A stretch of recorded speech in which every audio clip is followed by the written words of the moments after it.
Hi guys. So today's video is going to be about psychics and intuitives and what makes a psychic and what makes an intuitive. A lot of times when we think of psychics and intuitives, we put them under the same umbrella term of being psychic.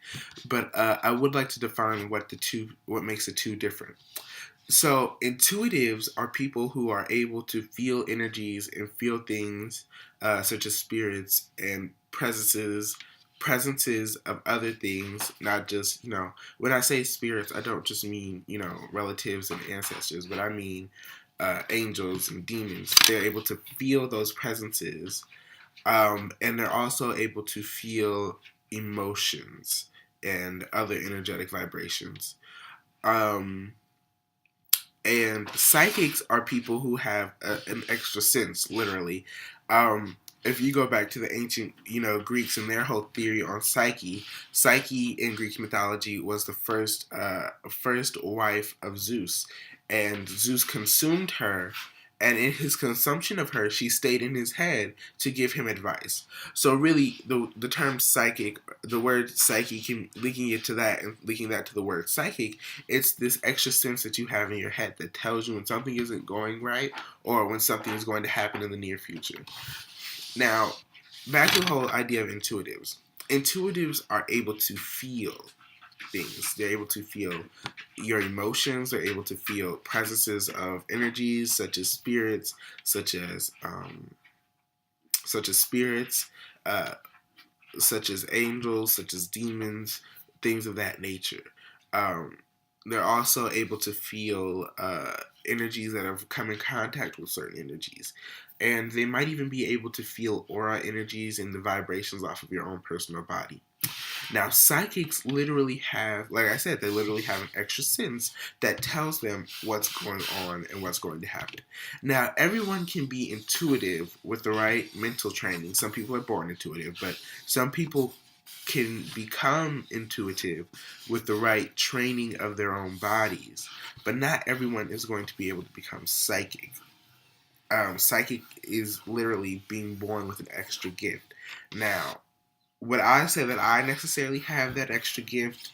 I don't know because I've not experimented with my psychic abilities by themselves or tested, I guess would really be the word because you experiment once after you test. But I have not tested my psychic abilities without divination tools. As far as fortune telling goes, I'm pretty adept at that. Um, but as far as psychic ability goes, I don't know. But intuitiveness, everyone can be intuitive. I'm an extremely intuitive person.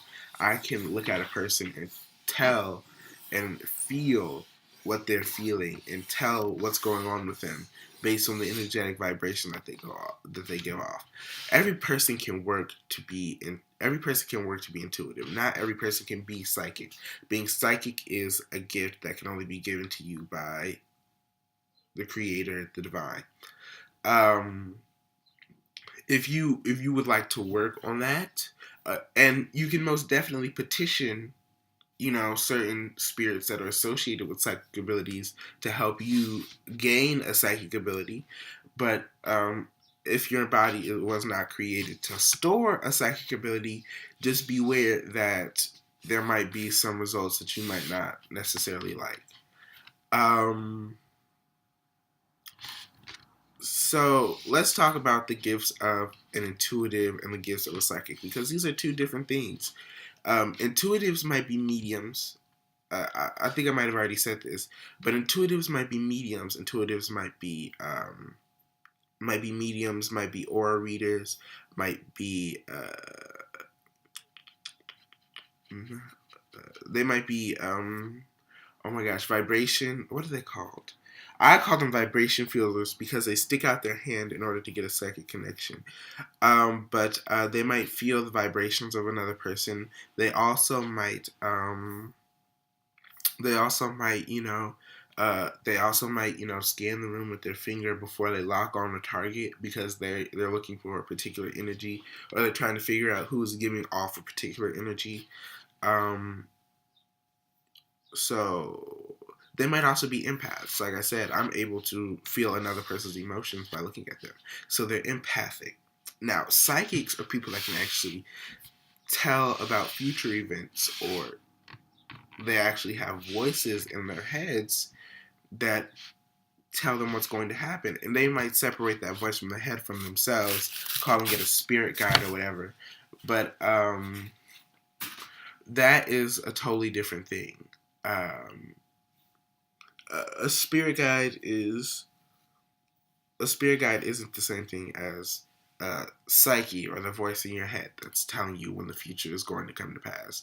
Now, if you want to build an altar to that spirit guide, and that's your way of paying tribute to psyche, that's what you do.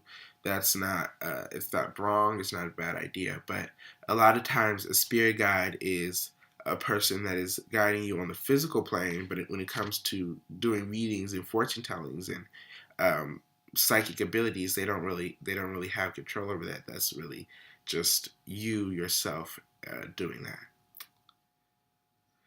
Well, guys, that's been today's video. I'm going to make maybe one more video today about candle burning, and that might be it for today. Thank you guys so much for watching, and ashe, ashe, ashe. Bye, guys.